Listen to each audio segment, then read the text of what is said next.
Good evening, everyone. Hello, welcome to our school district meeting. This is the regular meeting of the Shawnee Mission School District Board of Education, October 28th. Thank you for being here this evening. Our first item is the Pledge of Allegiance, and we will welcome the students from Oak Park Carpenter. Please stand.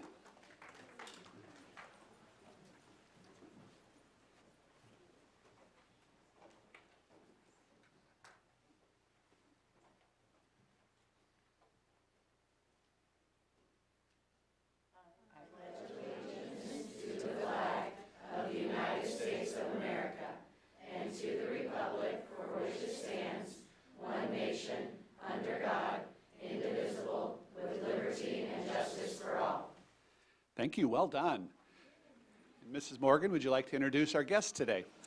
Yes, the guests are going to introduce themselves, and that was a little fast for us because at the elementary we have 5-year-olds, so we say the pledge really slow. So we had a hard time keeping up with everybody.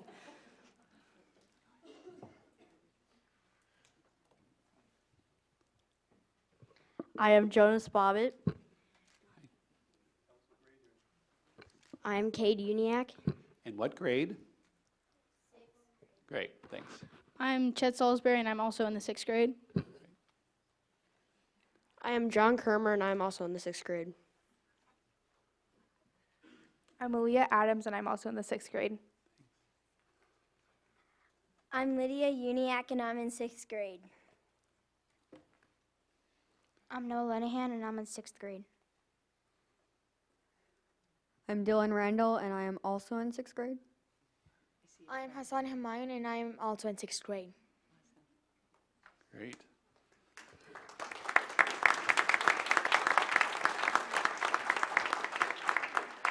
I am Kristen Bean, and I am their student council sponsor. Excellent job, boys and girls. Thank you. Well done. Thank you. And as I extend to every group the opportunity to stay for the meeting, however, I heard they are going for ice cream, so that sounds a little better. Thank you for being here.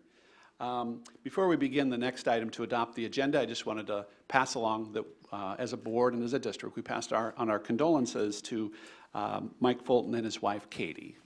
Katie's mother passed away recently, and they are together with family at the services wrapping up this weekend. So we're thinking about Mike Fulton and his wife, Katie, who went through the weekend with the services that they participated in, and that's why he's not here this evening. With that, I'll seek a motion to adopt tonight's agenda. So moved. Thank you, Mrs. Zila. Second. Thank you, Mrs. Goodburn. All those in favor, please say aye. Aye. And those opposed, nay. And that passes 6-0. First item is the approval of the minutes of the special meeting legal matters. Seek a motion to approve. So moved. Thank Second. you, Dr. Sinclair. Thank Second. you, Mrs. Goodburn. All those in favor, please say aye. Aye. Opposed, nay. And that passes 6-0.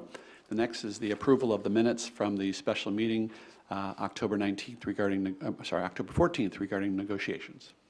So moved. Thank you, Mrs. Owsley. Second. Thank you, Mrs. Zila. All those in favor, please say aye. Aye. Those opposed, nay. And that is approved 6-0. The last minutes is the regular meeting minutes from October 14th. So moved. Thank you, Mrs. Goodburn. Second. Thank you, Dr. Sinclair. All those in favor, please say aye. Aye. Those opposed, nay. And that passes 6-0. That moves us on to section 2, which is our communications item. First up is our superintendent report. Filling in is Dr. Atha. Welcome. Well, thank you, Mr. Stratton. I really appreciate the opportunity of being able to present Dr. Fulton's report to you this evening. As we continue to celebrate 50 years, tonight's featured Shawnee Mission School District core story comes from Laura McConnell, alumni and Shawnee Mission Education Foundation board member. Take a look. We're longtime Shawnee Mission residents, but also we've all attended Shawnee Mission schools. My uncle is probably the first one who graduated from Shawnee Mission when it was class of 1952. My grandmother was part of the PTA. When I rolled around to Shawnee Mission North, my parents and aunts and uncles all went to Shawnee Mission North. When I came to Shawnee Mission North, I had a number of teachers that my parents had that were young teachers when my folks and my uncle started school. My trigonometry teacher, Miss Welch, who I just loved, had my uncle who graduated in 1952, and so it was a lot of fun, you know, having that yin and yang, because they had them when they were all young, I had them when they were older, and then when my children started in Shawnee Mission, and my siblings' kids and my cousins' children, because my cousins all went to Shawnee Mission, and it was just kind of fun. Teachers moved around. Some of the teachers I'd had at Milburn Junior High showed up over at Indian Hills or at Indian Woods, and so it's a lot of fun. It's a big family. And my father-in-law was the principal of Old Mission Junior High for years until it closed. And it's fun to run. You just run into everybody who, it's a community. We're a family. It's awesome.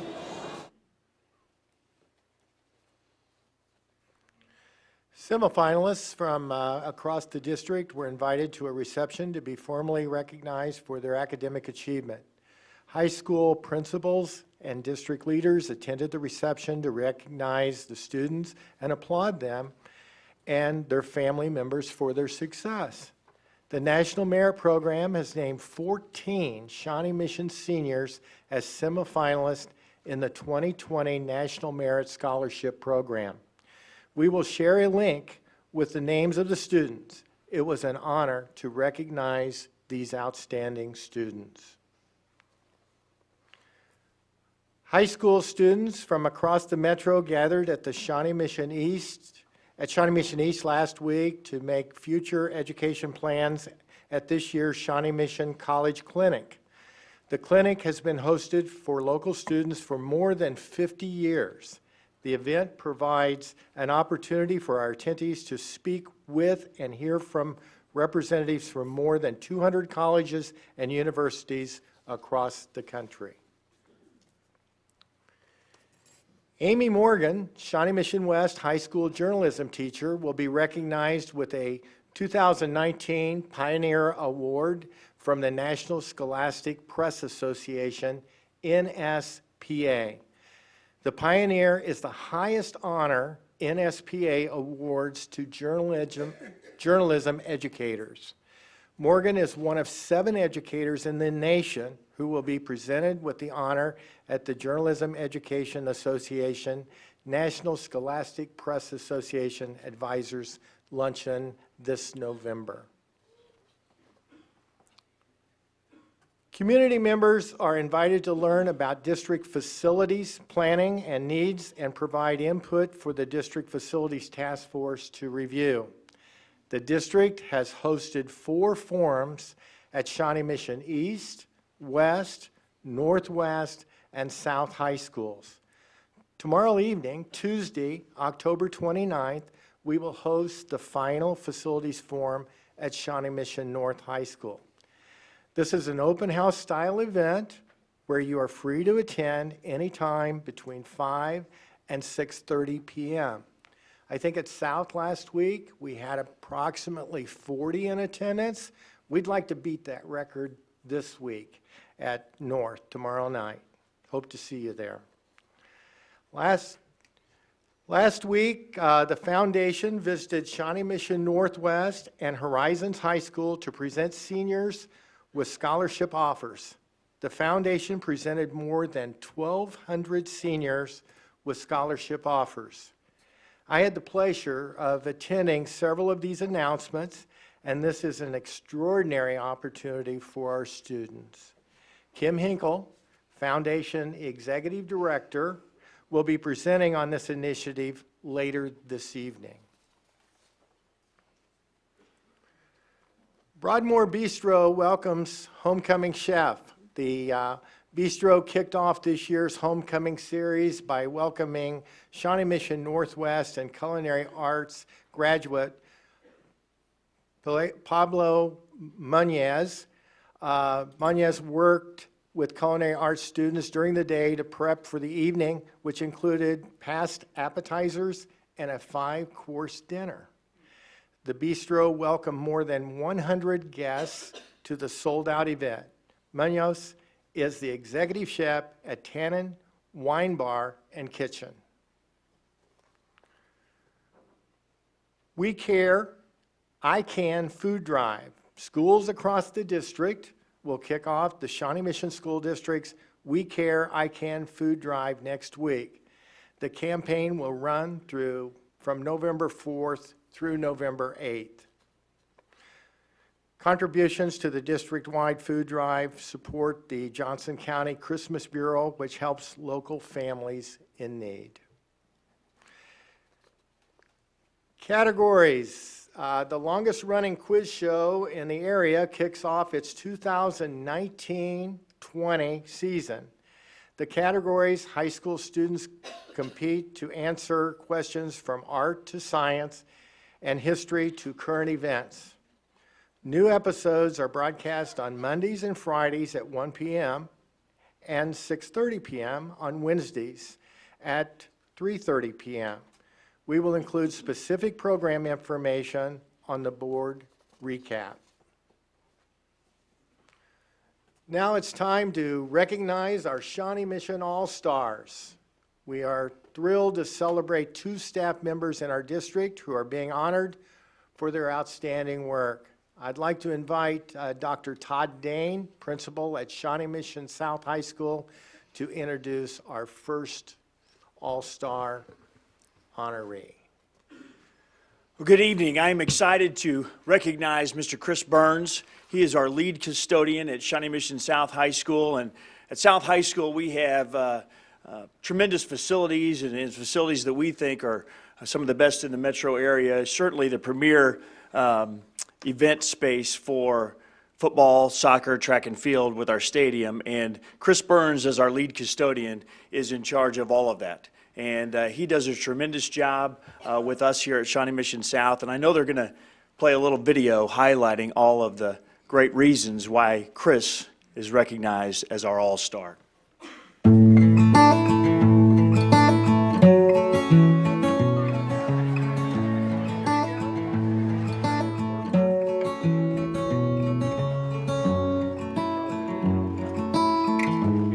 Chris's work ethic immediately sets him apart. The daily stuff that you ask him to do, he's the ultimate, okay, I'll get it done kind of guy, which is what I need in this building, is need the can-do guy, because there's always something going on. The South High School staff is responsible for facilitating all activities at the South District Stadium, and Chris takes a tremendous amount of pride in ensuring that students and community members have a great experience when attending any of the activities that are held there. I think the one thing that stands out to me about Chris is that he cares about people. One of the things that exemplifies his unique leadership style is what he's done with a number of our students with special needs in our post-high school program. He's taken those students specifically one-on-one and been very open to those students working on those job skills every day in our building and welcoming them as part of his team and making them feel at home. And that's done a number of things for their confidence and their specific work abilities. And he gets excited about his opportunity to work with our young people. And so I think that's something that's very unique, that is very rare these days. And that's one of the things that makes Chris so special. Chris has been a wonderful addition to this building. His work ethic, his commitment, his disposition.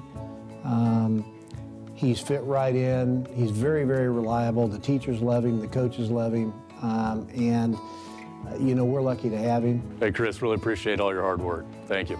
Chris, congratulations. I'm so thankful that you're here at Shawnee Mission South as part of our team, because what you do every day makes a world of difference for each of us. And more than anything, it provides an incredible learning environment for our young people.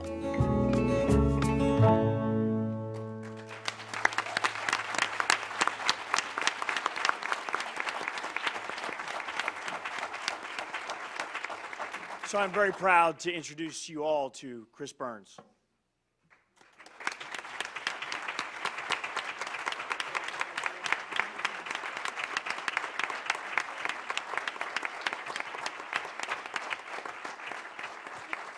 It's a pretty special evening here tonight. I know it's a special night for Chris. His wife, his father-in-law, and their new baby girl are here at the meeting. So congratulations. They're there.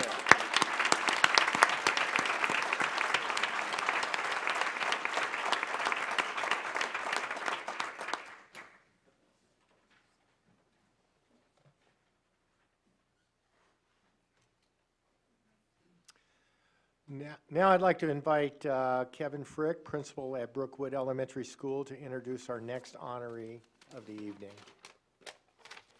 Well, good evening. First off, I just want to welcome Lauren, her fiance Kevin, and her father and mother, Robin and Dan, for joining us tonight.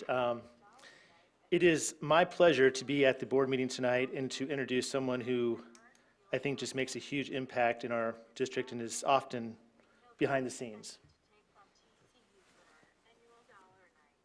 Is that up here?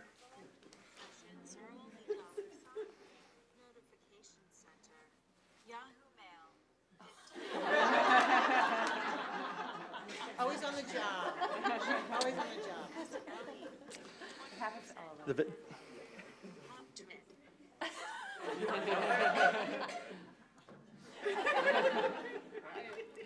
Here's the best part. A lot of my staff are here, and I'm going to be hearing about this. It is my pleasure to be at the board meeting tonight and to introduce someone who makes a huge impact in our district and is often behind the scenes. Lauren White joined our district last year as a school psychologist. School psychologists, unfortunately, don't always receive the recognition that they deserve, but they have a huge impact in our schools. They work with our school teams made up of principals, teachers, sped staff, and parents to problem solve and help support all of our students, but mainly, they focus on students that are in the special education and gifted programs. Their job is challenging, in that when the student comes to a school improvement team, it's typically because the staff's kind of run out of ideas, need help.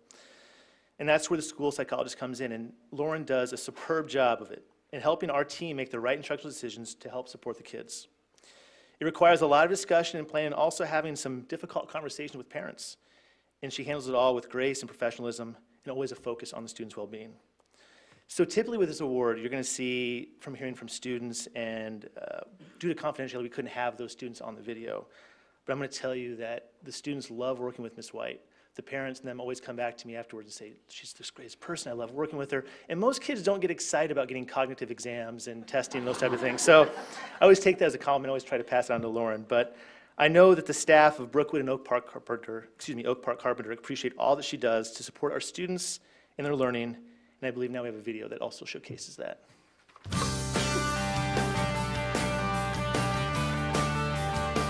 Lauren White started working with us a couple years ago, joined the district, and came on as a new school psych for us. And immediately, just her organization, her passion for kids, wanting to support the staff was unbelievable. And Lauren did such a great job of understanding that role and working with everybody on the SPED team, the general teachers, the principal, families, kids.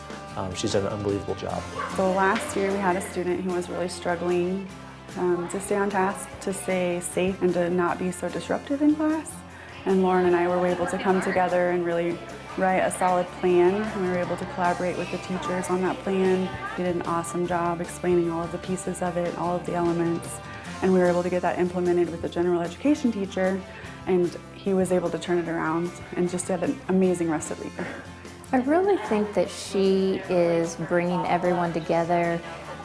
Anytime there's a need for a student, all of us are on the same page, and I feel like Lauren really knows the process for working through problems and really follows up to make sure whatever pieces we put in place for a student to help them be successful are carried out and followed up with. And everyone's part of that team, the parents and the teachers, and she's a great leader on that team.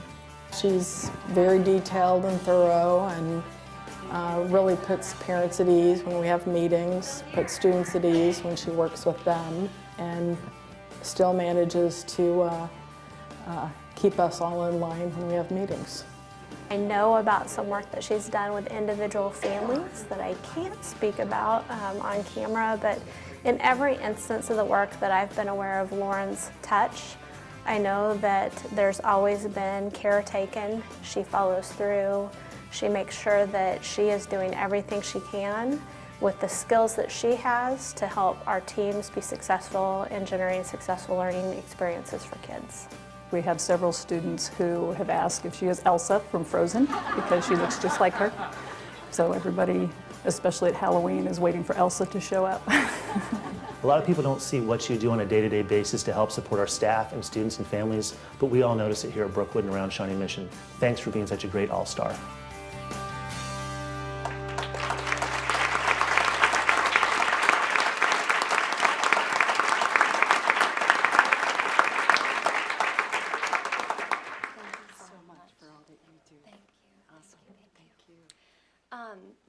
I just want to say thank you to the board for inviting me here this evening.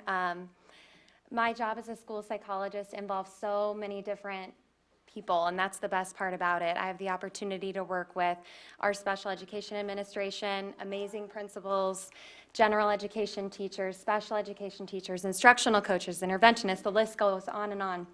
Related service providers. I could not do what I do without all the hard work that all of you do. It makes my job so worth it, even on the tough days. And again, thank you for inviting me here. This means so much to me.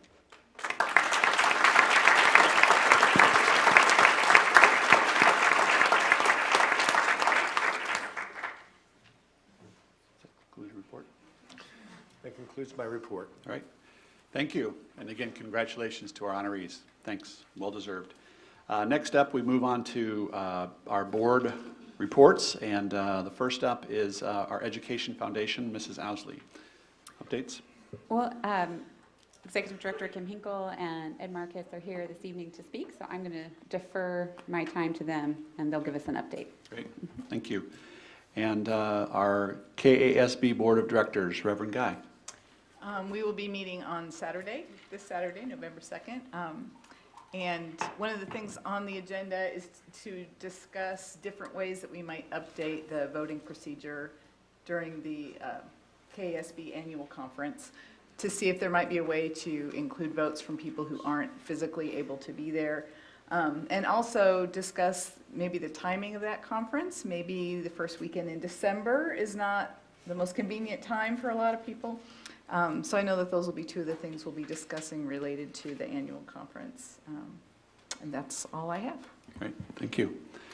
And our Legislative and Government Relations, Dr. Sinclair. Actually, there is no new update from our last board meeting. We will be meeting this Saturday to review the revised documents, so all right. Nothing to add Thank you. at this point. And Mrs. Goodburn, an update on policy review. We met, and we have one policy for your to look at tonight. It's actually GAAA. You'll see it at action item 501, and we'll talk about it later. All right, thank you. And as we come to the end of this year and look forward to next year, we're going to begin the legislative process all over again. And so this is the time of year where we begin to discuss the policies that we want to have as a priority on the legislative platform from the Shawnee Mission School District. I've asked board members if they would like to participate in a task force of board members to assist Mr. Smith and Dr. Little regarding the creation and updating of our platform. So Dr. Sinclair and Mrs. Owsley have raised their hand digitally. Anyone else would like to serve on this task force?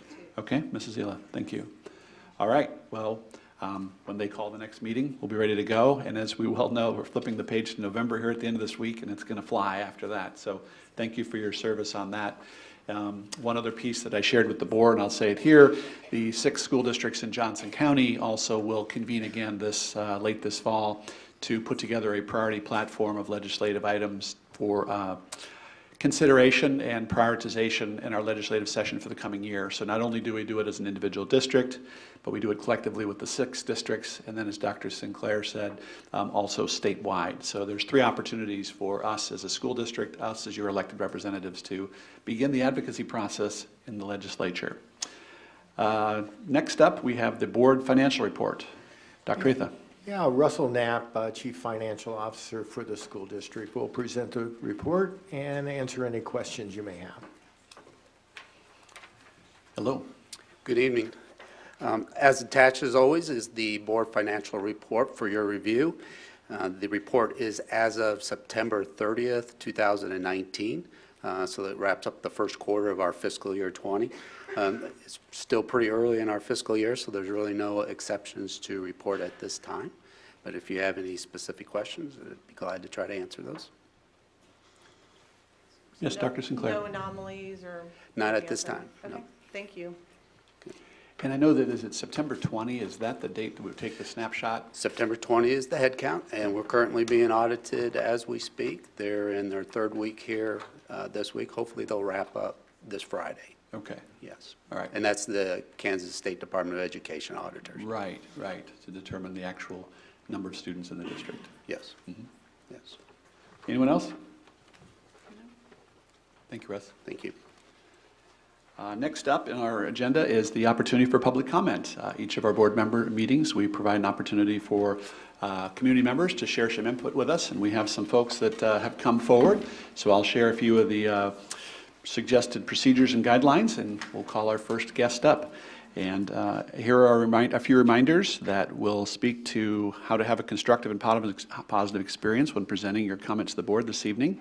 Please proceed to the podium when your name is called and share your name, city of residence, what schools your children attend, if that's applicable, and the name of any group or organization you might be representing. Please limit your remarks to 3 minutes. Any written comments or materials will be accepted and can be given to our board clerk, Mrs. Wintering. We ask that you provide 8 copies for distribution. Please make your comments while behind the podium.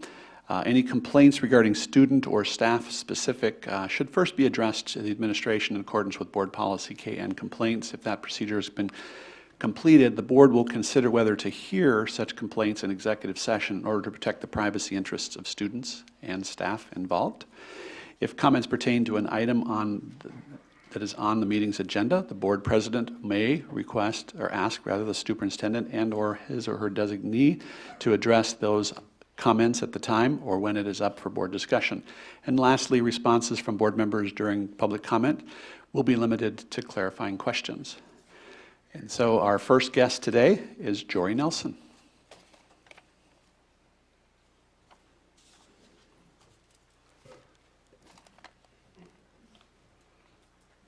Welcome.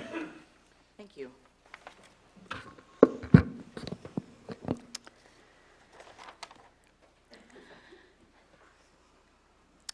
My name is Jory Nelson, Prairie Village, Kansas. I'm a 1981 graduate of Shawnee Mission East, as are my children. I've been a teacher in the district for 12 years after teaching in KCK. I'm a hardworking, dedicated, and loyal teacher, like every teacher here and across the district. I love my students, their families, and my profession. We are changing the lives of our students and their futures every day by igniting curiosity, inspiring passions, and creating lifelong learners. We work hours above and beyond our contract every week. In the evening, we go home, grade papers, return emails, write weekly newsletters, contact parents, and work on lesson plans. We continue to do more with less time, less money, less resources. You've stated the district's utilities, transportation, supply costs, and insurance have gone up, as did all of ours. In 2007, my HMO insurance cost me nothing. This year, to keep the same insurance, my premium would more than double from $87 to $195 a month, while cabinet-level administrators' contracts offer fully paid insurance premiums for their entire family at a potential cost of $22,200 a year per administrator. I'm also a city council member. Like you, we are responsible for balancing our budget. This year and next, we'll have given our staff a 7.25% raise. We value their experience, knowledge, and expertise. We want to attract and retain our seasoned staff. We want to be competitive with surrounding cities. It's important for our staff to feel appreciated and respected for the work they do. When we begin our budget discussions, our budget reflects our priorities. I'm sure you're seeing the connection. Your budget should reflect your priorities, which should be to support its teachers and staff first. Teachers seem to be an afterthought. It appears that the budget comes before the board already set, and what is left over after everything else has been accounted for, this is what is offered to us. At board meetings last spring, the draft budget for the school year reflected a 1% increase to the salary schedule before the Supreme Court's ruling on the school finance formula. Board members approved the same 1% after the ruling, and more than 40%, including myself, will make less this year than last. Your teachers want to feel valued, appreciated, and respected. You say you value our experience, knowledge, and expertise. You say you appreciate us and respect us. The 1% is an insult. You've written the strategic plan. It's up to the certified staff in every building to implement this plan. You have determined your priorities. It is now up to you to fund them. We pour our hearts and souls into every child all day, every day. I'm coming before you tonight advocating for all teachers and all staff, asking you to do the right thing. I'll leave you with a quote from Shannon Kimball, president of KASB, after the court's ruling. Quote, "I'm really encouraged by this opportunity that we have to start making up for lost ground over the past many years on the issue of teacher pay. It's pretty simple. Great teachers equal great schools equal great communities. It's just simple math." End quote. Thank you. Thank you for being here. I appreciate your comment. Does any board member have questions? Please step up. Any board members have any questions? Thank you for being here. Amanda Coffman.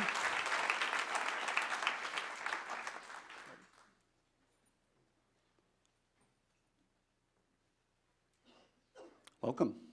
Thank you. My name is Amanda Coffman. I live in Overland Park. I have children at Indian Woods and Trailwood. I've been a teacher for 21 years, the last 5 in Shawnee Mission.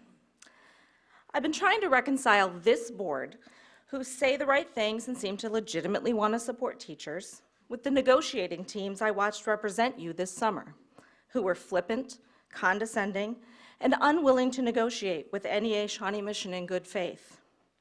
I am a teacher. When I see a clear misunderstanding, I try to get to the root of it so that learning can occur. In that vein, I have a few thoughts. You say you can't afford to meet the union's requests. We say it's about priorities. When our oldest child chose to go to her dream college out of state, my husband and I had to make some changes. That new car I was planning on will have to wait another 4 years while I drive my perfectly serviceable car. This was a no-brainer. Our children's education has always and will always take precedence over luxuries. Our house isn't a showpiece and falls below what some believe that we can afford. But we've taken some epic road trips, my kids have gone to awesome summer camps, and I've sat 4th row for Hamilton. We've prioritized those things in our family budget. I would suggest that you may be getting bad advice from the people who work in this showpiece and attend frequent conferences out of state. What are your priorities with the district money? In addition to bad advice, I fear you may have been reading too many Facebook memes about teaching. I'll say it, my job isn't only about the difference I make for my students. It's also about the career that I build for myself. This false view of teaching has allowed you to confuse appreciation with respect. Let me give you an example. This week is Halloween. All of my students know that my favorite candy bar is the Milky Way. This week, my desk drawer will fill up with Milky Ways from students and their parents who appreciate the work I do. I love that. Some years I even post about it on Facebook. That is appreciation. But respect is something different. Respect is honoring teaching as my chosen career. A contract is an agreement where I will be paid a certain salary for a certain amount of work. Those two sides are not adding up right now, and it is not respectful to refuse to budge on either side of that equation. So I will treasure the appreciation I receive from my students and their families, but I demand respect from my school board. I know my worth, and I know my limits. And while the Milky Way will make my day, they don't make a career. Thank you. Thank you. I turn to board members. Do board members have any questions for Ms. Coffman? Thank you for being here. Next is Joe Wagner.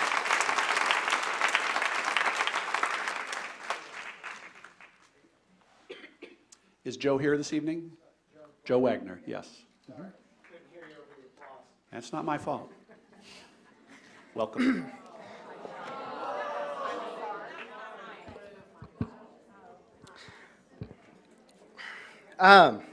Joe Wagner, Lennox, Kansas. My son goes to Mill Creek, and I'm here to share a unique perspective on the current situation regarding oversized class sizes at the secondary level.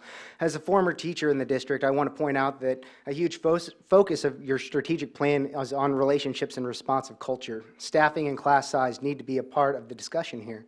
I'm concerned that when my kids become secondary students, the current staffing dynamics are not satisfactory. Over my short 4 years teaching in the district, it became apparent that the district standard at high school is between 28 and 34 in many high school classrooms. Having many of the co-taught classes, I witnessed the overwhelming workloads of many of our special ed staff and can confirm that they are excessively overloaded and need to be staffed more adequately. I seriously worry for the mental health and well-being of district teachers because of this excessive workload. I see it all the time. Because of the bare bones staffing, I had to teach 7 different courses in my 4 years at Shawnee Mission East because the district doesn't allocate enough teachers.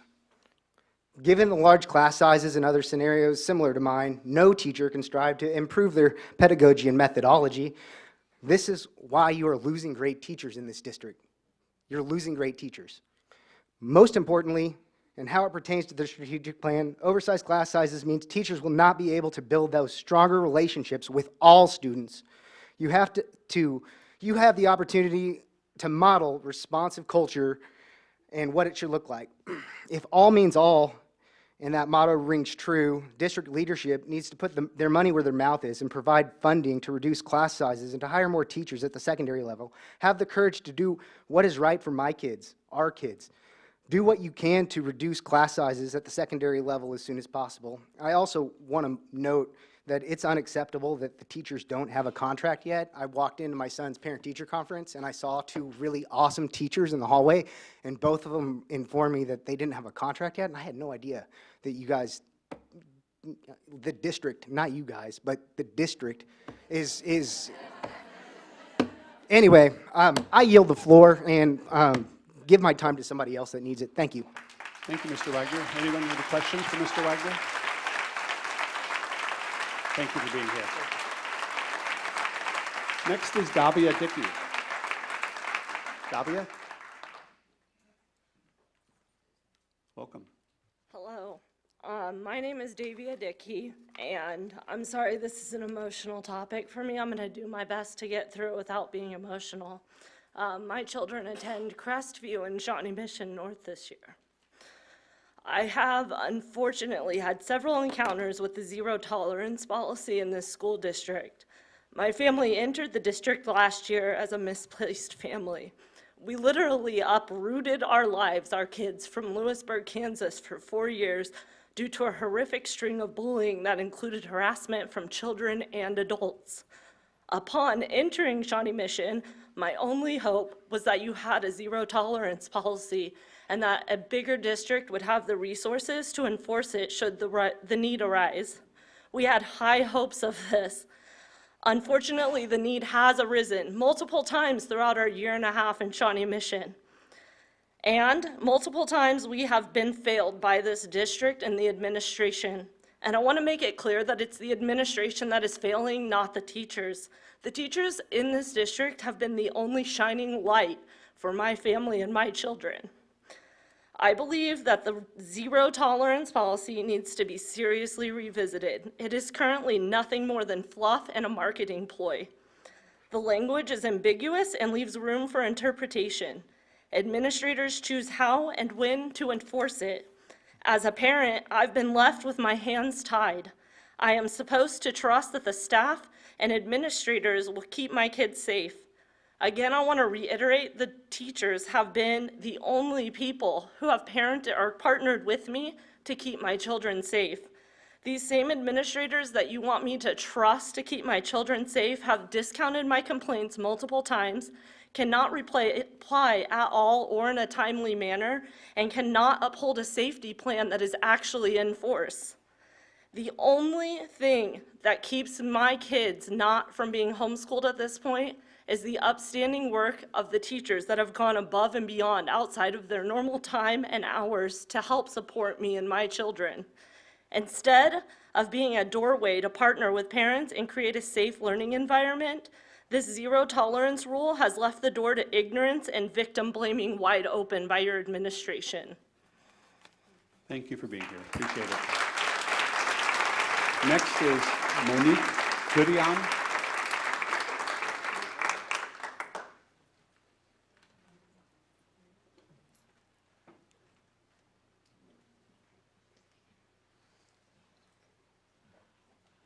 Welcome.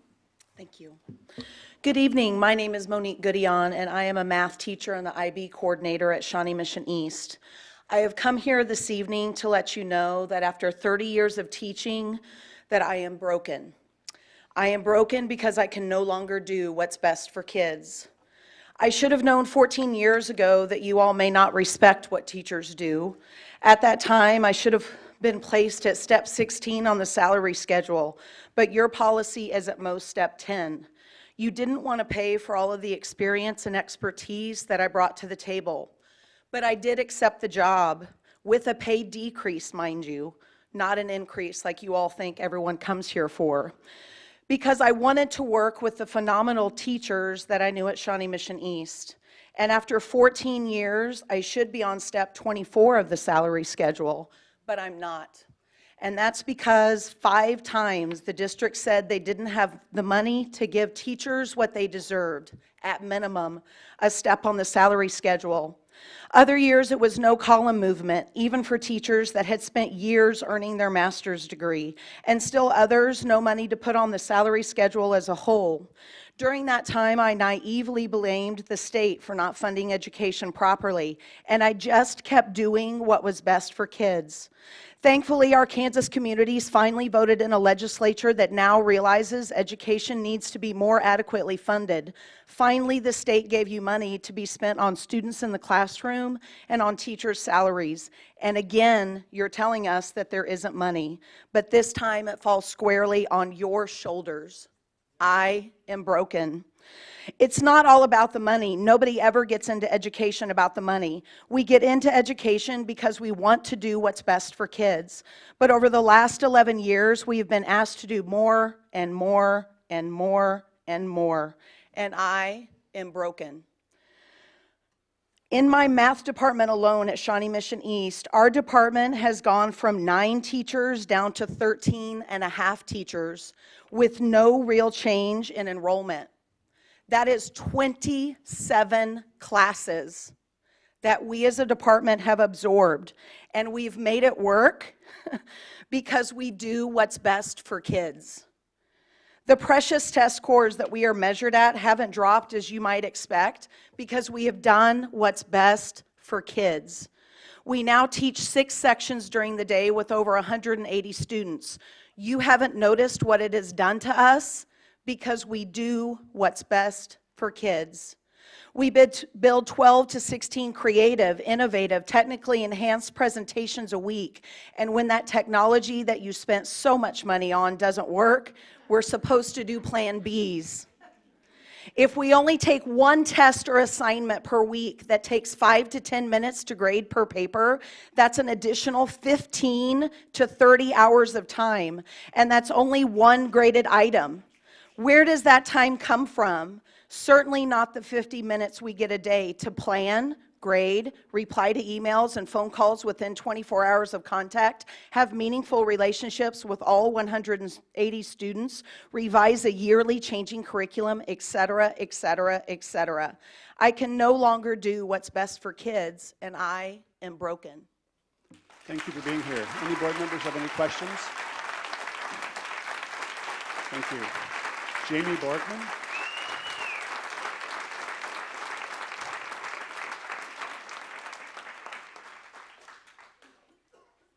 Welcome. Thank you. My name is Jamie Boardman. I live in Shawnee. I have 3 kiddos in the district, 1 at Shawnee Mission Northwest, 1 at Trail Ridge Middle School, and 1 at Krista McAuliffe Elementary. I'm speaking to you tonight out of concern. I'm very concerned the district has lost and will continue to lose good teachers due to the impasse with the budget. I am a CASA volunteer, court-appointed special advocate. I work with kids who've been removed from their homes due to abuse or neglect. One of my CASA kids was used as a punching bag by her dad. I asked her how she got through it. She said it was because of her teacher. For many children, their teacher is the only person they have. And for my own children, I have seen firsthand the impact the role quality educators have played in their lives.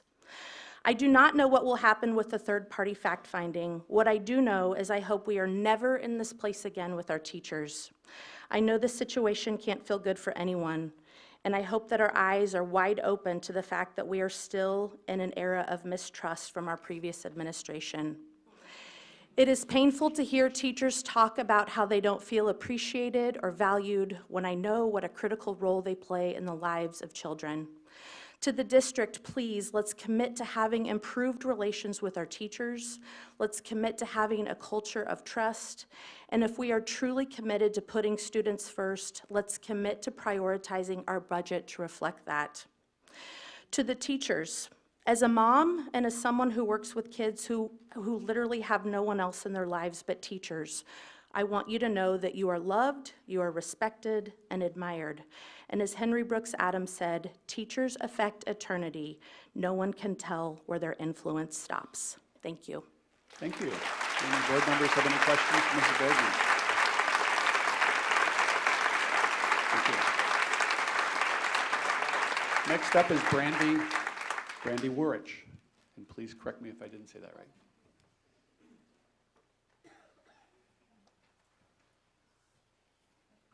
Welcome.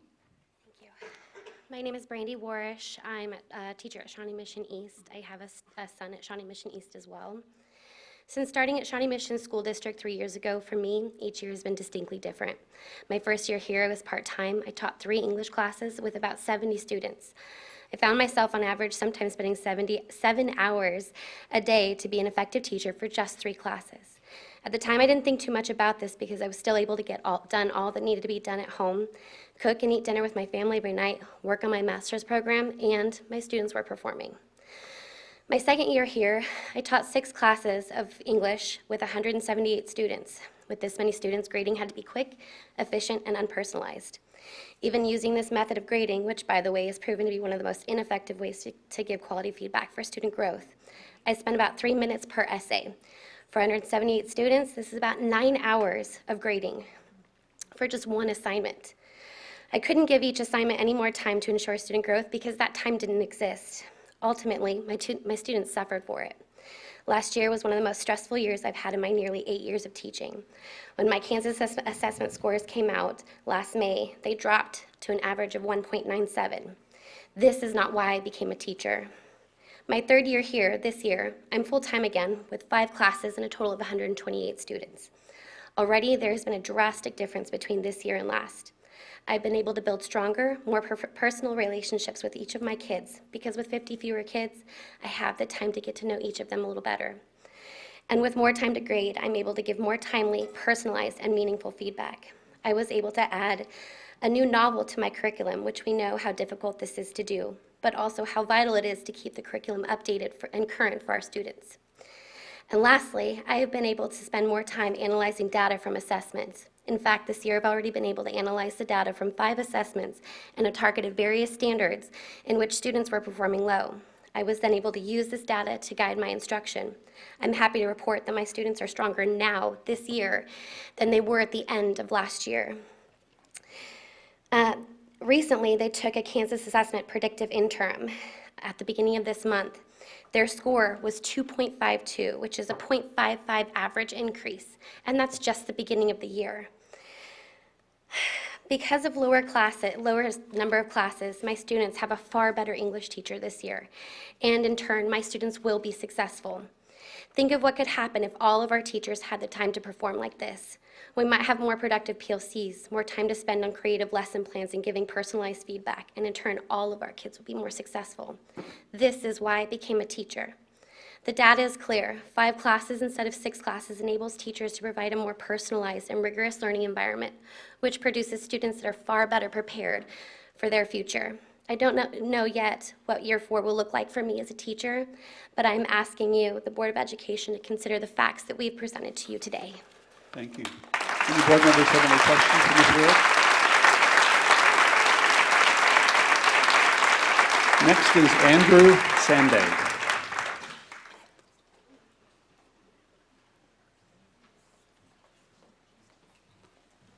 Welcome. Hello. My name is Andrew Sandow from the Shawnee Mission Northwest area, and I teach physics at Shawnee Mission East. I'm an airborne ranger, a West Point graduate with 27 years of active duty. I'm an immigrant.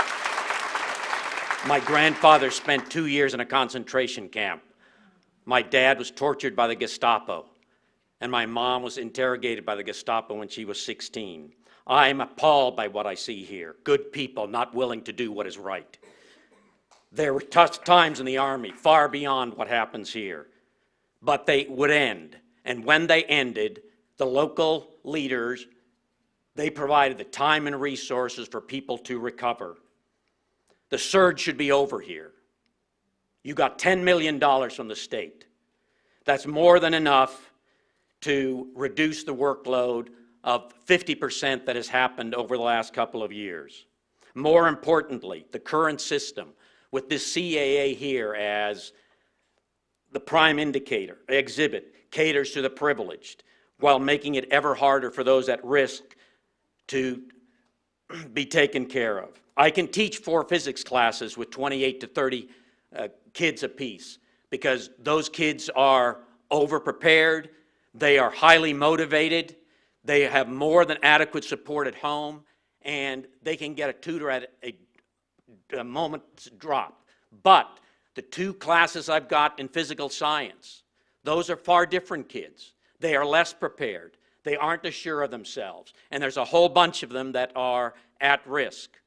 Last year, I had 10 kids who had Fs in 4 or more of their classes. 4 or more of their classes. Now, I've got the ability to tutor during the school about 2 kids, period, because there's no time for anything else.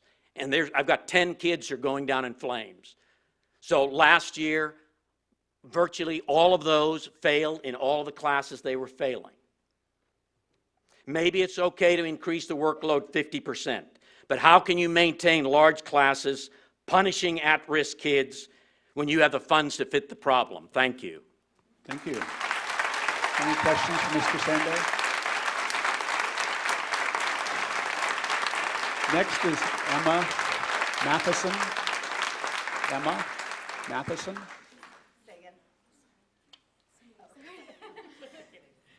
Welcome. Hello, my name is Emma Mathison, and I am from Lenexa, Kansas, and I am a senior at Shawnee Mission West High School. I've had an excellent 13 years in this school district, full of incredible teachers who have done nothing but inspire my love of learning. I'm here to speak today on behalf of the wonderful teachers and staff that I have encountered at all 3 schools I've attended. Brad Tennant, who was my teacher of college algebra trigonometry my sophomore year. Before tests and during finals, he would offer ample studying time with him outside of his contract time, putting no limit on how long it would take us to learn, and staying at school with us until we felt confident in the material. Kelly Gill, whose passion for teaching and care for each and every student is evident in her hours spent mentoring and nurturing the creative and welcoming environment that she has in her classroom. Amanda Courtney ignited my love of research and argumentative writing in her English class in middle school with her engaging and thought-provoking lessons, and Rose Lawler turned that into a love of public speaking in high school. Eric Magnus makes countless kids realize their potential as actors and people every year, staying for rehearsals night after night. For the first 3 years of high school, I was in my school's freshman mentor program, which was a program dreamed up by Kansas Teacher of the Year and Spanish teacher at Shawnee Mission West, Karen Tritt, who has since left Shawnee Mission for another school district. She is not the only powerhouse teacher who has left Shawnee Mission West for another district in the past few years. Laura Van Leeuwen, who in her 19 years at West turned the choir program into something everyone wanted to be a part of. She inspired kids daily to embrace their differences and to channel their feelings into music. I've also seen this hard work and dedication in my own home. I've seen firsthand the emotional toll this occupation takes on teachers who put their whole heart into their jobs. My mom has been an elementary teacher in the district for 27 years. I've seen her come home crying every night, sometimes all year, because of the behavioral problems she has had in her classroom. I see her spending evenings and weekends and all of her personal time grading, planning, and worrying about kids, making sure that every student in her class is getting the care and education they need to succeed. And it breaks my heart that the students in their classroom is appreciating them more than the district is. These teachers give their all despite having to teach more classes than their peers in surrounding districts. They are adapting and supporting students with rising violence and mental health issues, acting as both teacher and social worker in the classroom.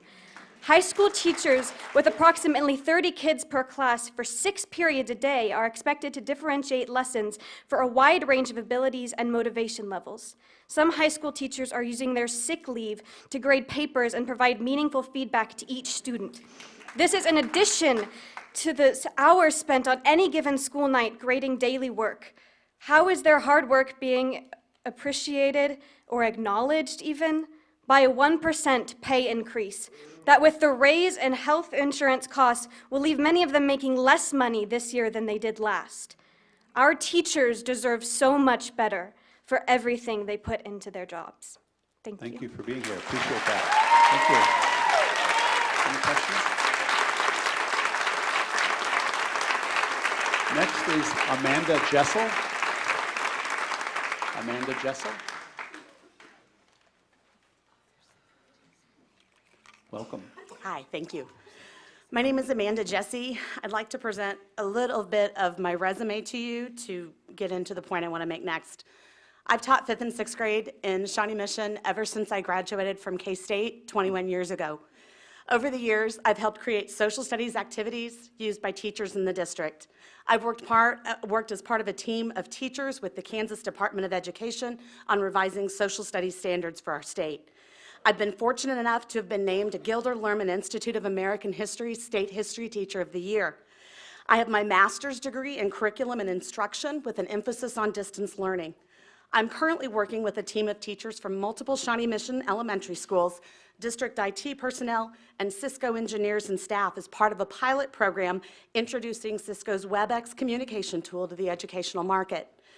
Additionally, I lead professional development workshops across the nation, the focus being the use of primary sources in elementary, middle, and high school classrooms. All of this in addition to my classroom responsibilities. I'm a 5th and 6th grade social studies teacher currently at Westwood View Elementary. I love my job. I love my students. They're what I wake up for, and they are what I go to work for. Having said that, I would say, with my resume, I would consider myself on some days an average teacher, on a good day an above average teacher. However, my district's telling me I'm below average. I'm going to get back to why that is.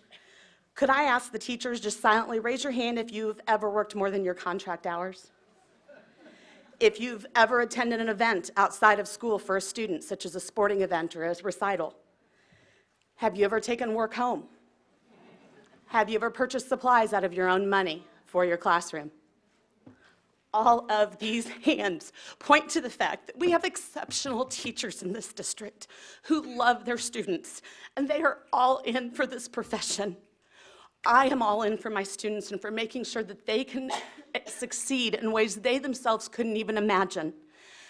I would be blessed to have my students, and this is my own 2 students in this district. Unfortunately, we live further south. I would say that these teachers whose hands have been raised are average to above average teachers, leaning towards above average. However, for most of them too, they are being told by their district they're below average. Let me address why I feel that is.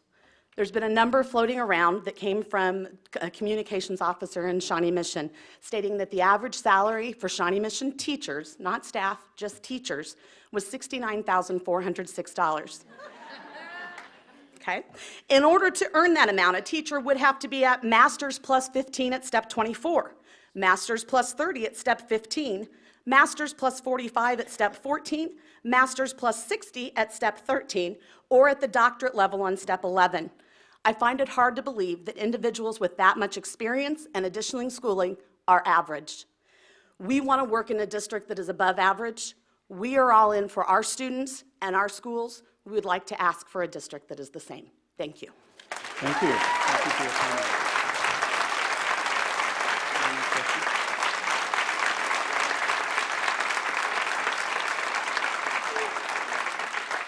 Thank you for everyone who came today. We appreciate it. We appreciate the comments, and they're certainly heard. Thank you very much. Next, we move on to item 3.01, and that is an update on scholarship Shawnee Mission. I'll turn to Dr. Atha with introductions. Yeah, Kim Hinkle, Foundation Executive Director, will speak to this program, and it's really been an exciting program. Kim? Thanks.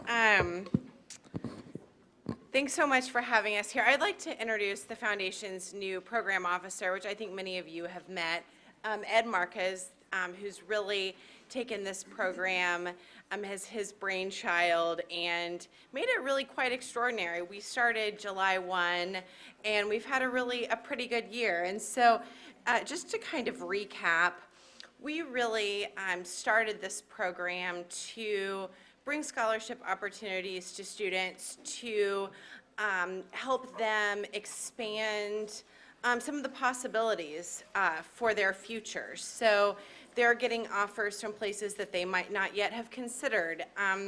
They are getting offers, and that's really helping alleviate some stress in the admissions process for them and their families. And it's informing their families of financial opportunities earlier than they might otherwise have known about them. And it's also really rewarding their hard work and giving them a boost of confidence. Some of these students really are just quite shocked that they're getting a scholarship offer, and I really feel confident that they're taking that back to their schools and to their classrooms. So we're really excited about that. So in our first year, we brought back $737 million in total scholarship offers to 1,233 seniors. It's nice to have a big crowd to applaud. Thank you. We're thrilled. So this is like just one of the reactions we saw. That was at Shawnee Mission West. It was Hawaiian Day, just if you're wondering about. We didn't give out the leis, that they brought that from home. So we are excited about having 27 partner colleges and universities, and we plan to rapidly expand that in the coming years. But you can see the breakdown. We have 13 public, 14 private, and they are really in Kansas, Missouri, and the states that borders on. But again, we want that to expand, and we're working hard on that. So you can just see those are our college and university partners at this time. And so a lot of people are still asking, how do I become a part of this program? And it's really the only thing that students have to do is to have their parents opt in for them. And that happens during online verification in July and up to when school starts. And so for seniors this year, we've gone through the cycle, but 7th through 11th graders can be opting in right now and all the way up, and we'll continue talking about that. And Ed's going to present some statistics and more information on kind of some of the data that just through the last few months we've figured out. So these are just some of our leadership Shawnee Mission students who got a lot of scholarship offers, so they were pretty happy that day. That's at North. Okay, I'll turn it over to you. Thank you. This is a pleasure to be here with everyone tonight, and I can't believe this is happening, and that we completed the first year so quickly. But if you'll look on the screen, we were pleasantly surprised that we had 85% of the seniors opt into this program. And on very short notice, we started this like in mid-July, and by early September, we had 85% of seniors across the board opting in. What was even more impressive for all of us, 77%, over 3 out of every 4 students that opted in received at least one scholarship offer. And that's a tribute, that's a tribute to everybody who's in this room, our teachers, our administrators, our indirect service people. Everybody has a part in this. Nothing happens in isolation, and to see those kind of results there, that's just tremendous. We started opting in, as Kim alluded to, way as far back as early as 7th grade. And if you'll notice, if you look at 11th and 10th and then all through 9, 8, 7, that percentage increases even in 7th, 8th, and 8th grade, which gives us information, at least it tells me, that our parents, even at that grade level, are looking for more information, more guidance, more assistance. And down the road a bit, we see if we can't possibly look at expanding in ways to provide that. This is a breakdown by school, and I'll just let you look for a minute. You'll see at the very top in the light blue our middle schools, our high schools in yellow, and then Arrowhead and Horizons in the green. And total overall, if you looked at by school, we had an 89% opt-in. Okay, I believe we had over 12,000 students at 7th through 12th grade. So we have 89% of those opted in. This is the opt-in by race and ethnicity. And this is how it breaks down. As you can see, the writing's fairly small, so if I can help out, the Asian in the blue, black in the orange, Hispanic Latino in gray, multiracial in yellow, and then white on the far end in blue as well. And this is kind of indicative of we still have some work to do. I mean, we have work to do in everything. But in this case, we want to increase those opt-in rates by the other 4 groups so that all 5 are equal. I mean, that's ideally what we're going for, is that everybody has equal participation. And that's just indicative for me. It just tells me personally that I have more work to do on behalf of working with the schools and our patrons to make sure we can increase those opt-in percentages. Over 18,000 unique scholarships offered to the over 1,200 seniors. 44% receiving between 19 and 27 offers. 38% between 1 and 9. I just want to say here, it's really impressive that 44% between 19 and 27, but I don't want to get lost the fact that the students who receive between 1 and 9, behind every one of these numbers and percentages are faces and students. And I'm sure there are many students getting that 1 or 2 was a very nice surprise for them, and hopefully that gives them the motivation and helps bring to fruition their opportunities that they maybe possibly didn't think they had. So for us to start off with 44% between 19 and 27, that's, again, good work, everybody. You know, how can you do this? We put the number out, the amount of dollars previously, and so we wanted to at least let people know the highest offer that we had on record for individual student, there may have been a couple who received over $1,300,000.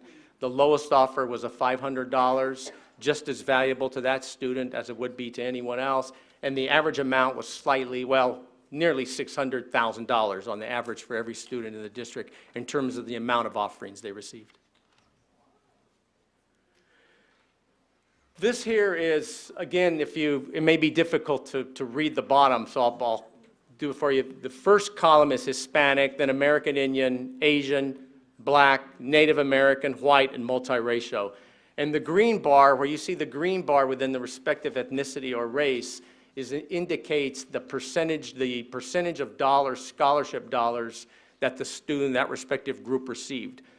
The portion in red is the enrollment of that respective group as seniors in the district. Not where we want to be is what we see right now. But where we can be is where everything equals out. And again, you always try to get better, and if we can get better and increase the Hispanic, increase the Black, and increase those rates of dollars of that equal to the percentage of their enrollment, I think then we're really making the kind of progress we want. We're really happy with what we see, but we also recognize the fact that we can do better, and we will. So we put the American Indian and Native Hawaiian on. You see 0% because we have fewer than 10 students in each of those particular groups, but we nevertheless wanted to represent that. This is just a quick banner. This is from Shawnee Mission Northwest, not too long ago. And next steps for 2020. Recruiting colleges to participate. I spent an hour on the phone today with a college out of Illinois, a university out of Illinois, talking to them about this program, and now the dialogue starts, and it usually takes 3 to 4 months before we have a decision made, but we started that process. Educating parents and students about the benefits of opting in. Okay, whereas we have 89 to 90%, then we still have about 10% out there who haven't opted in. And then we have the students in 6th grade who will be rising up to 7th grade. So every year, we're going to have a new audience coming in. So we have to do a good job of informing them. Track the data on the college enrollment. Well, some of the data we saw here tonight is just the beginning. We've got the data on the opt-in, on the dollars, on the number of offers they had. But equally as important is going to be what happens to the students after they've gone. Where did they end up going? Did Ed receive 9 awards? And if he did, which of those universities and colleges did he select from? Did he actually enroll in one of those? Did he enroll in another one? 2 years down the road through clearinghouse data, we can continually track to see how those students are progressing and are they staying enrolled and ultimately graduating.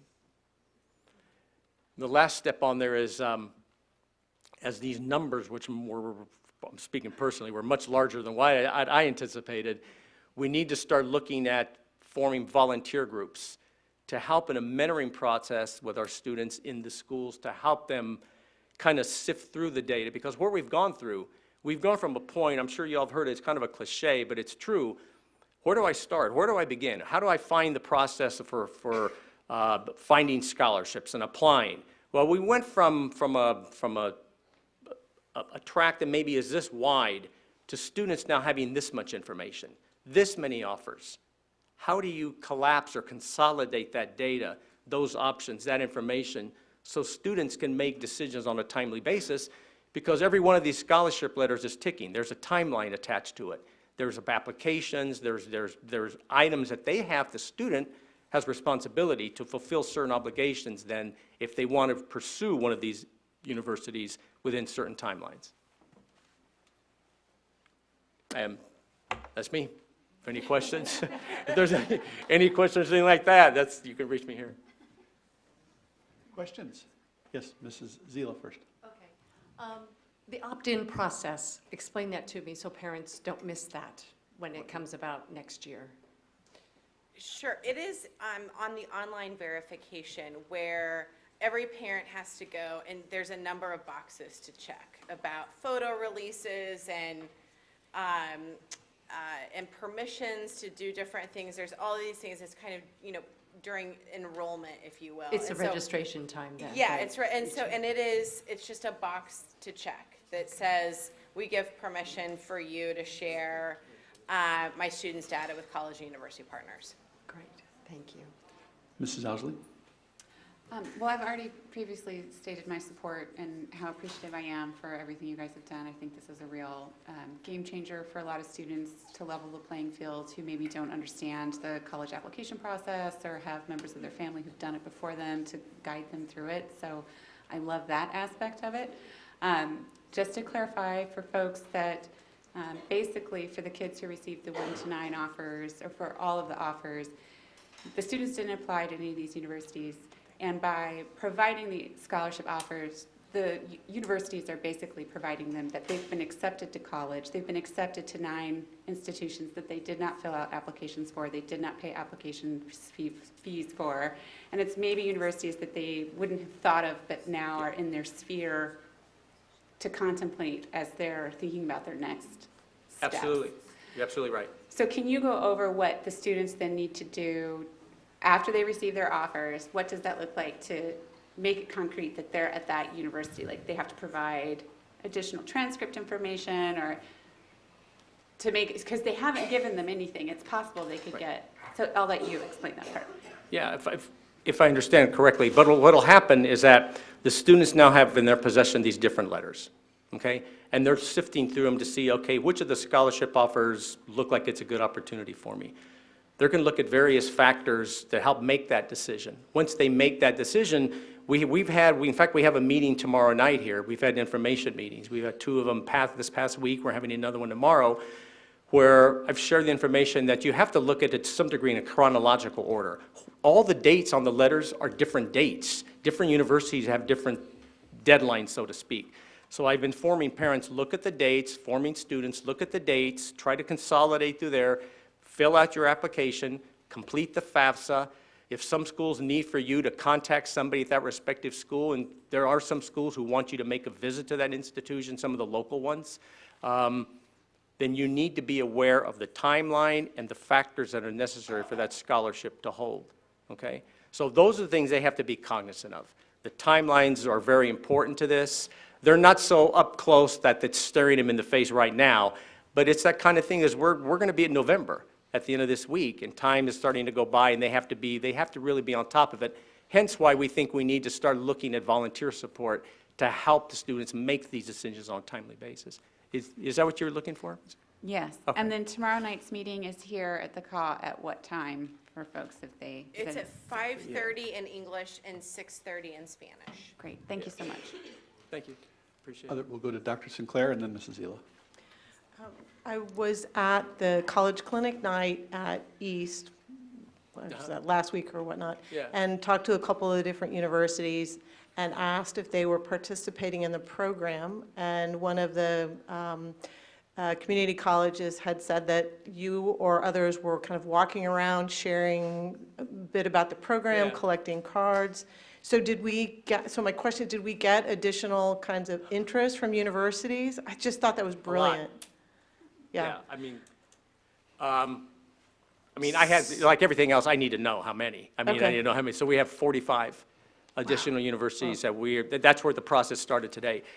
Hey, clarification, I'm not saying we're going to have 45 additional, right? Right, but I'm saying we interest. have 45 minimum, aside from other schools that I'm going to be recruiting that could be part of this. And and looking for those those post-secondary fits, is that all four-year colleges? Is it two-year colleges? Is it technical? I mean, can you speak to that a little bit? It of what, is. all of the above? All of the above, yeah. We're really looking for as many opportunities for our students as possible, so. Okay. It's fantastic. Thank you. Thank you. Mrs. Zila. Thank you. I learned something tonight, and I didn't realize that 7th and 8th graders might also be opting in for this program. Tell me, as a 7th or 8th grade parent, college seems far away or whatever at that point, what's the advantage to go ahead and opt in at 7th or 8th grade? You never have to think about it again. So it's a one-time opt-in, you're done? Right. Okay. Yeah. That's magical, because I thought if And you have to do this every year. We do believe that the program could potentially, in future years, expand to include more than just seniors. And so, we're not quite ready for 7th graders yet, but, we'd rather have them opted in so that they don't miss an opportunity. Because there were certainly students and parents who missed the opportunity this year, in the first year. And I think those have maybe been some difficult conversations between those students and their parents. Like, Mom, why didn't you opt me in? Or Dad, you had to check one box, that's all you had to, but, so we don't want them to miss the opportunity. So it's kind of, they can do that and then not. So this is kind of the safety net to catch those kids early then? Yeah. Great, wonderful, thank you. Exactly. Other board members with questions? Well, thank you so much for having Thank us. you. We really appreciate your Thank support. you. Wonderful work. Thank you.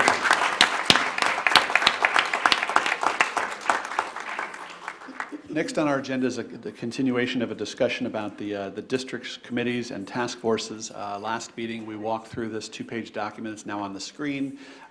Sought some input. The two items that were updated on this based on input from last time was at the end of paragraph number 2, where we talk about that this would be a cycle that would be an academic year, but because we're doing this in the middle of a year, the first year we would do December 31st submissions for those people who would like to be considered to be serving on a district committee or task force, and then after that we'd be doing it every June 30 would be the deadline for applications. The only other update was on the committee itself, on the second page under the Finance and Facilities Committee outline. There was conversation about making sure that the strategic plan was certainly referenced as well, and so the sentence added was all the work of the committee will be done in conjunction with the strategic plan of the district, just to make sure that that, again, is the focus of the work. Now that board members have had a couple of weeks to look at this and to chew on it and to think about it, so just as a help with a process, we have 3 meetings left this year, so perhaps this meeting, maybe one more meeting, we can discuss format, structure, and then maybe take action either at the end of November or in December. So continued discussion today, and I'll turn to board members for discussion. Mrs. Zila. Yes, I was discussing this whole option with other school district board members that have this in place now. And I said, this is kind of what we're thinking. Can you give me something so we don't have to reinvent the wheel and we can do it right the first time? One thing I know that we did talk about last time was the selection of a chairman for that committee. And overall, what I heard from them was that the admin that you place, that the superintendent designates to kind of help out with that committee, they thought that was a good idea to have the superintendent delegate that person. It may not be the CFO, it may be somebody like under him that is well-versed in whatever the agenda item is for that. So that was one comment. You want me to just kind of run through these? Sure, Okay. sure. And another question was, how do board members select this? Is there we turn it into the president as far as like saying, I'm interested in this committee? Or I guess actually we just have the one committee we're looking at, correct, right now, facilities and financial committee. Okay, so somebody just contacts you and says, I want to sit on that committee or something? First two people there or whatever? Well, I'll respond with how I envision it, but Okay. chime in. And that is that we'd open it up to all patrons of the district to be able to submit their name for consideration. And then once the submission deadline is closed, then each of the board members would be given the opportunity to go through those folks and then select one for their appointment. So someone who might be representing a specific area might lean towards making sure that their area is represented. It doesn't have to be. And that way it gives us the opportunity to look at as the diversity components that we talked about in here, the ability to geographic and socioeconomic students in the district, past students in the district, et cetera. But ultimately, each of us would be given one slot to fill. And I'll give you an example of a model that's similar in our community is the Johnson County Board of Commissioners. They appoint the members of the Parks and Rec Committee. And so each of those folks are appointed based on each board member or the commission member is given the opportunity to submit one name. And so that's their appointee. I was actually referring to the board members that would serve on that committee. Oh, yeah, sorry. And is there like in the organizational meeting or something like that, which would be when this committee would organize officially or? Right, so as the document, and I don't have it in front of me, but it was the document that we approved earlier this calendar year, we talked about that the board president would give the opportunity to appoint the individual members to each committee. Okay. And then, yeah, period. Okay, I understand. And I like that each board member can appoint someone from their area or whatever they think who would do a good job. Another suggestion that I was giving would to do staggered terms. We were talking about 2-year terms. So if the entire committee terms out, if you will, after 2 terms, you're left with no one to kind of carry on what was initially talked about or whatever, to kind of be a guiding force within that. So I don't know if you want to do like a 1-year term renewable the first year around, and then the other half of the committee gets a 2-year term that's renewable, and so you kind of have a staggered membership to that committee. And again, I'll throw my thought out, but I Okay. don't want the others to Yeah, please, feel chime in. hindered. These That's are a just great idea. ideas. And my first reaction is, let's use upcoming in January as the example. So I would envision the board members that are re-elected, elected in this coming term, they would be able to appoint someone for perhaps a 2-year term. I don't know. And then the other people that would be up for re-election in 2 more years. We'd have to think about that, because maybe they could do a 4-year and the other one could do a 2-year, and then you've got a roll. I'll stop there. What do you guys think?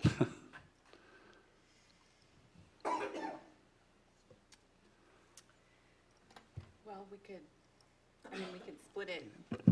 We could split it for the seats that are up for election now and have that be 2 years, because then whoever's elected to those seats could appoint the next 4-year term folks, and then the people who are here not going through the election could do 4 years, and you could get the stair steps that way. I do, and the reason I was pausing was, I think somewhere in here it says they're 2-year terms. Oh, right. Yeah, so that, Well, we could alter that to be that same way. 1 and 2, I'd like folks to be volunteers of the district. I don't want to scare them away when I say 4-year term versus 2-year term. Right. So that was the reason I did with the 2. And there may be some that were more comfortable with starting with a 1-year term. I don't know. Others may maybe we be can do it the- invested in that and really want to be a part of that. But that would sort of start the succession process there. So you're not turning over an entire task force committee at one time. Just a thought. Okay, Um, good. And this task force, committee or task force, I'm not sure what to call it here. It would be a committee. It would be a committee. And that is on a strictly advisory capacity, I assume, to the board then? Ideas would be brought to the board, but no decisions made by this. Correct. And that other document I referred to either, the one when we approve the formats of each of these, there's language, and I'll paraphrase, that says this is advisory capacity only. All final decisions rest with the Board of Education. Okay. So certainly they could bring things forward, but ultimately it's the 7 folks on the Board of Education that would have the final say, so that nothing would supersede the decision-making of the board. Just recommendations, not decisions then? Correct. Okay, very good. And the last bit of comment that I got from others was that is this going to be a policy, or is this just going to be a board procedure that we do? They recommended it not be district policy because it's really not a district thing, it's a board-driven committee. And to that point, perhaps it could be part of the board manual. Okay, which is procedural, basically. Then. Sorry, I didn't mean to No, those are good. take I'm over, right but here. I just wanted to share those thoughts with you from somebody who's already sat in these seats to do this. Good. Other board members, questions, comments, thoughts? Reverend Guy. Ms. Seela, I don't know if any of the others you talked to, my only concern is that finance and facilities are both two very big parts of what we do, and that's going to be a lot for one committee. We had talked, I think, previously that down the road, they might get split into 2 separate committees, but I wondered about starting out with both of them combined, if that's wise, or if we want to break those out into 2 committees from the very beginning so they can focus more on that particular area. Good question, and yes, you're right. It did start out with the 2, and then they were combined to the 1. There was multiple conversations about these 2 groups overlap so much that we want to make sure left hand, right hand, we're looking at the same things at the same time. And I will tell you, Laura, that Blue Valley, for instance, started with 2 committees, and now they've combined it to 1 because they saw that overlap that Brad was talking about was just, it seemed like you were talking about the same things or something to that effect. So I'm not sure how that will work for us, but that was their experience with it anyway. And I think that could be a decision as it moves along by both the committee as well as those that staff it too, because it could be overwhelming for them too. Okay. And the very last thing, then I'll be quiet, I'll throw out for food for thought, would be setting the agenda.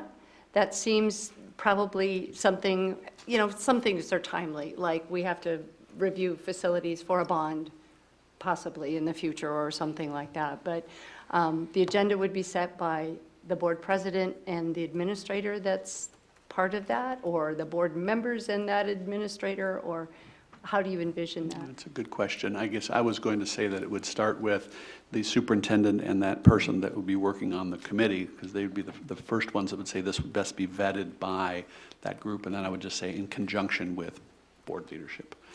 But I think there's so many important particulars that this group would be looking at that I, as a board president, if I were in that role, would defer to the superintendent to say, help us figure out what would be the priorities that you'd like visited first, and then we'll have this group do it. But we do need to get that in here. So I'm going to write that down. Setting the agenda. Thank you. That's all I have now. I promise I'll be quiet. You No, covered it's it. all right. Thank you. You're welcome. Dr. Sinclair. I'm going to start maybe with just adding to a comment or thought with Dr. or Reverend Guy's question about combining or splitting.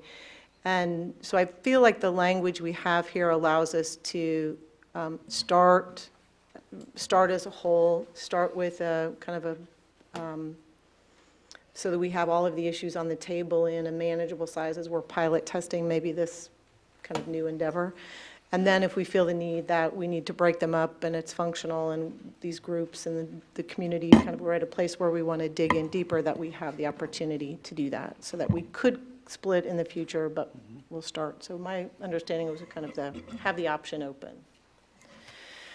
But I had the same question. I was looking at the committee objectives, and my first thought in just kind of looking at those was that that work scope is my kind of same reaction. The work scope is big. That's kind of adding any more bullet items under that seems pretty overwhelming. And the discussion about setting an agenda kind of speaks to that issue of maybe prioritizing what do we need to start with, kind of within those bulleted, kind of that bulleted list of objectives. My question for this group is what is a proper way, or do we want to spend a little time thinking about, do we need to add some specificity to that list of objectives, or kind of lay out what to expect in this kind of work group? So again, it's new.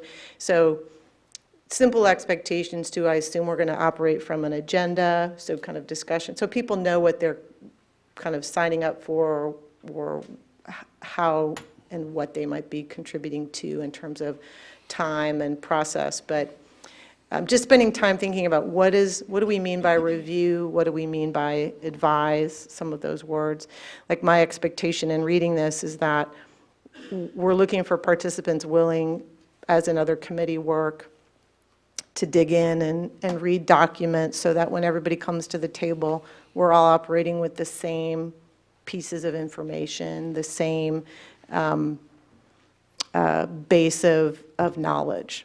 You know, so is that expectation, how much reading, how much digging into materials are we kind of talking about? But so I was kind of going through here myself, trying to identify what are we really looking for here in terms of what does it mean to review, at what level of detail, what kind of advice, what kind of feedback are we looking for? You know, are we talking about content editing, or are we talking about, you know, how to better communicate with the public when we're talking about the budget presentation, or are we really talking about kind of deeper kind of technical issues in there? And is that worth a conversation of this board so we kind of have at least a common understanding of what we think this committee should focus? That's a good question, and why don't you pose a few thoughts that you have? I'm afraid you were going to do that. Yeah, and then we're going to roll these into, and a reminder that the timing of this is fortuitous, interesting, meaning the group that will ultimately kick this off will be the board as it looks in January at our first meeting. So although we're setting the template there, that board will also have the opportunity to tweak that. So what I would like to do is to say, let's talk in terms of more structural expectations. You know, I think as you were saying, how deep into this process we go. And then the specifics, we can certainly give some expectation to, but at the same time, it's going to be the 7 board members that sit here in January that will ultimately select the 7 people, and they in turn will want to be able to have that conversation to understand who they're appointing for what task. Mm-hmm. Mm-hmm. So you used the word depth, so in what level, what are your thoughts? As a board member, so I would, I'm going to provide a caveat before I delve in, is that I think it would be helpful for us to have a conversation about what our common expectations would be, but then also when the group comes together, that group of people also have input into kind of the structure that we've started with. Okay. Perhaps, I don't know if that, you know, but when I was thinking about, for the first bullet, review current financial reports of the SMSD, there are a number of budget documents on the website that you can click in and link and read and kind of bring your, kind of delve into, from historical to current budget documents. So would be that the expectation be that this group of people who are coming together would be familiar with all those documents online. That's a big one right there. You know? Yeah, it's a good point. And I think it's a can be good overwhelming. expectation to clarify, maybe. Okay. All right, yes, Mrs. Zila. Well, I could think, to your point, Mary, I think possibly the first time this committee meets would be a tutelage of exactly what all of these different accounts are about, what they include and that sort of thing. You can grind the numbers, I think, but what those represent is not always clear, I don't think, when you're just looking at, say, of our monthly budget report or something like that. Might be a little bit more information that could be provided to them. So the expectation is that you would look through them, recognize what's on there, raise some questions, maybe not have a 100% command, right, of what you're reading, but a willingness and interest to really delve in and get a better understanding. Yeah, and I think that there would be, the necessary would be that tutorial piece to make sure everyone's at least to a basic same level of understanding. All right. Other thoughts about the depth and expectations of the folks that we'd be recruiting and ultimately appointing to this group?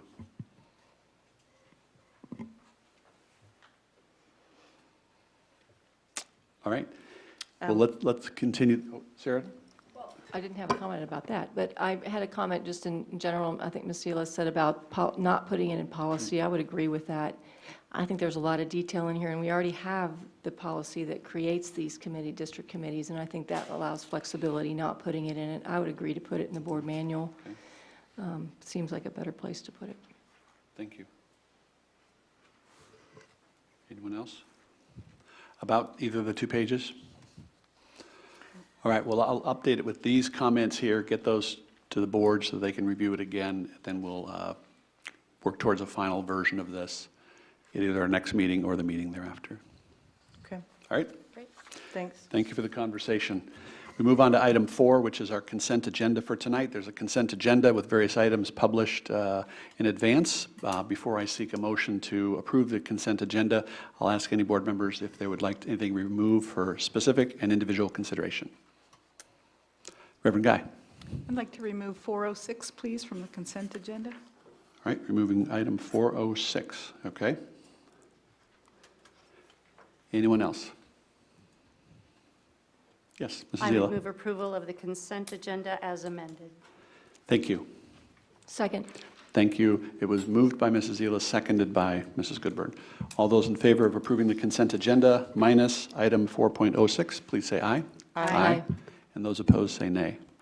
And that's approved 6-0. We now move to item 4.06, and this is a change order regarding the project at the Aquatic Center. And I'll first turn to Reverend Guy. Any questions? And then we'll certainly let the staff speak to it. I was just curious for an update and a chance to ask some questions of Dr. Atha. I don't know how common it is that we get to this point in a project and the city then gives us all of these changes we have to make that, add up to $100,000. So I was just curious how typical this is, if this is still keeping us on budget, just those kinds of things I'd like to know more about. It's a good question. I think it's a fair question. I want to emphasize that 100% of the Aquatic Center is being paid for out of bond funding. My mic wasn't on. 100% of this Aquatic Center is being paid for out of bond funding. And I think the Aquatic Center, when you're talking about a change order here, I want to emphasize too, we've had a very good partnership. Over time, we built a good partnership with the city of Lenexa. If you recall, they donated the land for the Aquatic Center where it sits, cost of about $1 million. And the parking garage, they paid for half of the parking garage. I'm going to invite Bob Robinson up to answer some specific questions, and more specifically your question. But I will tell you that this is about a $99,000 change order, of which $58,000 of it, as you said, was required by the city of Lenexa. It has to do mostly with landscaping. The other $40-some thousand has to do with adding some additional seating as well as charging stations.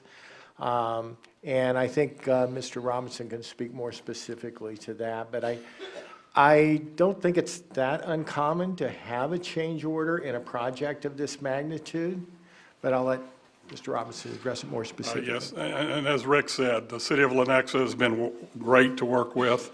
We've had a real good working relationship with them, and we'll be sharing in the cost of the garage as we move forward on maintaining it. It was a little surprising to get this at the last minute. They seemed to think that it was in the scope. J.E. Dunn and my architect felt it wasn't in the scope. We had numerous conversations, and basically it boiled down to something we had to do to get our final occupancy permit. But as I said, the city of Lenexa has been great to work with. I wasn't real happy with this, but they've been a real good partner for us. Yes, Reverend Guy. So, so does this keep us still within our budget? I assume there's a contingency in the budget for some. Yes, we had a contingency built into the bond budget that will cover this, so we. Okay. And there are monies in the bond account to cover this? Correct. Okay. We're definitely within our budget. Mrs. Housley. And this was the bond that was passed 4 years ago by voters when that went out. And I think I asked you earlier, what was the percentage of voters that voted on this? 83% of our patrons in our community supported the $223 million bond in January 2015. Okay, thank you. Mrs. Elam. I have one comment here. I think the thing that was glaring, we don't like to see change orders come late either. We've got the dedication on the calendar now. But it's change order number 2.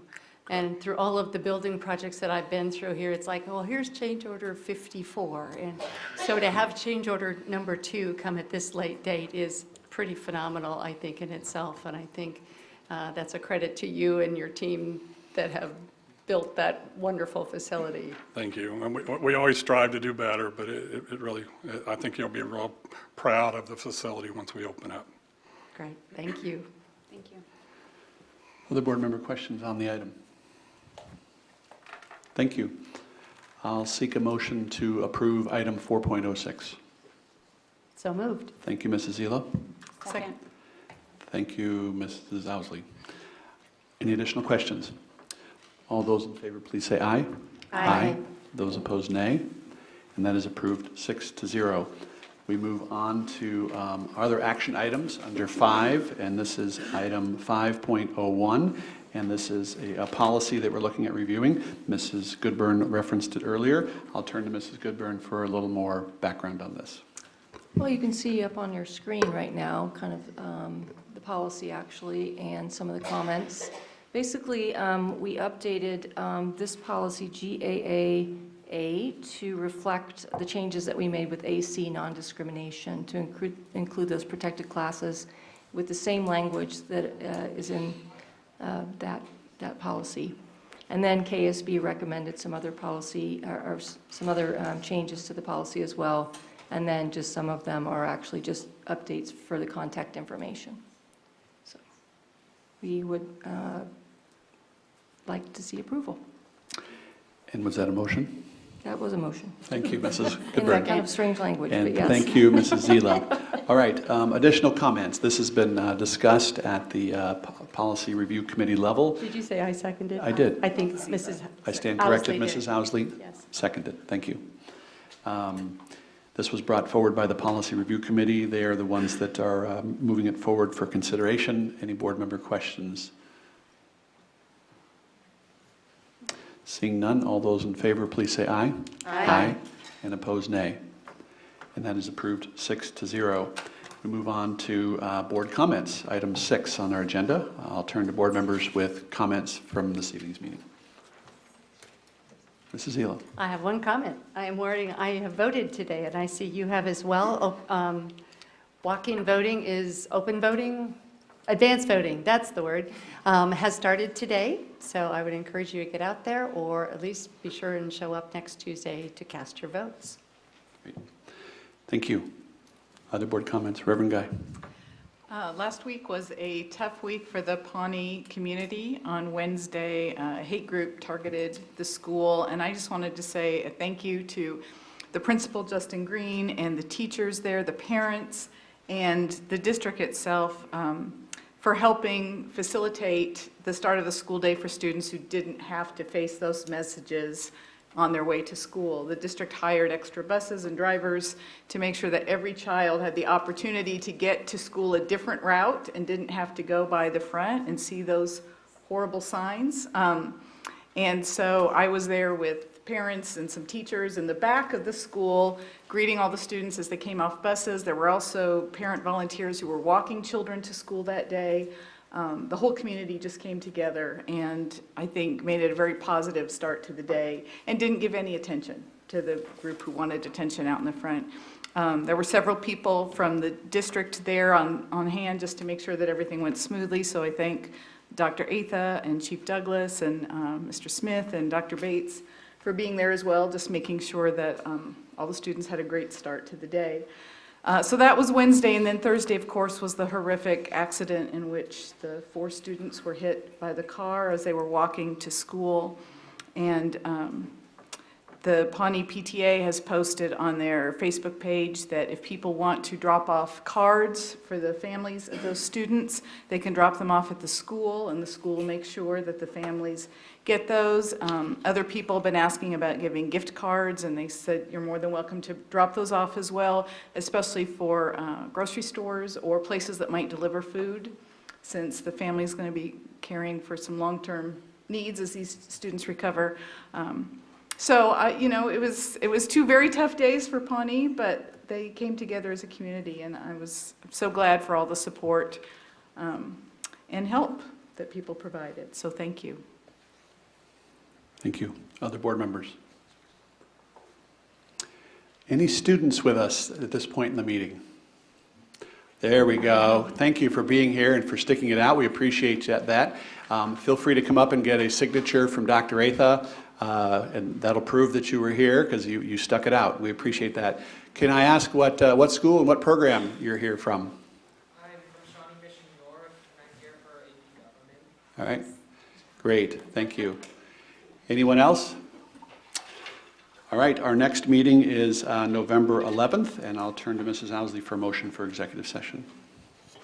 I move we go into executive session to discuss negotiations pursuant to the exception for employer-employee negotiations under COMA, and the board will reconvene in the boardroom in 45 minutes, which will put us at 8:30. Second. Thank you. It's been moved and seconded to move to executive session as stated. All those in favor, please say aye. Aye. All those opposed, nay. That approves 6-0. There will be no other business taking place after that part of the meeting, so thank you for being here.